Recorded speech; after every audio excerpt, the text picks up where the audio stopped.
Bonjour à tous et à toutes.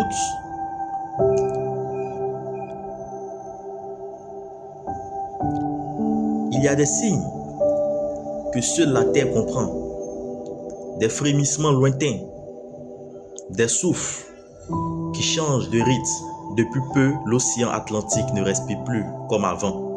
Il ralentit, il s'essouffle. Et quand l'océan ralentit, la vie, elle vacille. Ce courant puissant, invisible, qui relie le sud au nord, on l'appelle Amok. C'est un cœur marin, un moteur thermique naturel. Il régule la chaleur, les pluies, les vents. Mais aujourd'hui, il s'étouffe sous le poids de nos excès. Les gaz à effet de serre, la fonte des glaces, l'arrogance des hommes. En Côte d'Ivoire, on ne parle pas de l'Amok, mais on l'a subi déjà. Les saisons ne sont plus des repères, elles deviennent des pièges. La pluie n'avertit plus. La sécheresse s'installe, le nord se craquelle, les récoltes s'éteignent. Et pendant ce temps, la mer monte lentement, puis brutalement. À Grand-Bassam, à Jacquesville, à Port-Boué, les vagues avancent, les maisons reculent, l'eau salée remplace les eaux douces, le sable se perd, emporté, et avec lui, les souvenirs, les foyers, les racines. Nos pêcheurs n'ont plus de saison.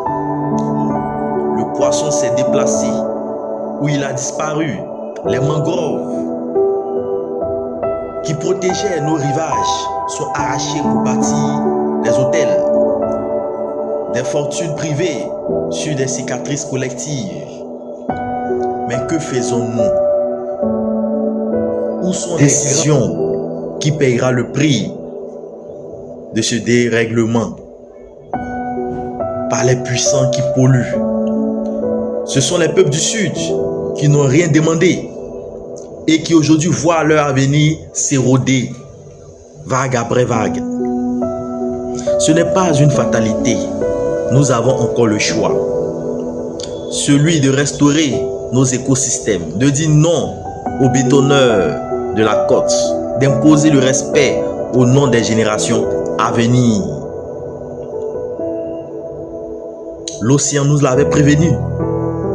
Oui, l'océan nous l'avait prévenu.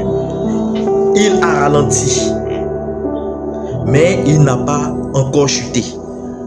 Il nous reste une fenêtre, une petite fenêtre fragile, mais réelle. Si nous nous levons ensemble et si nous agissons pas pour plaire, mais pour survivre, alors peut-être la Côte d'Ivoire restera debout face à l'océan et non au submergé par son silence. Et oui, je vous remercie. Bon week-end à tous.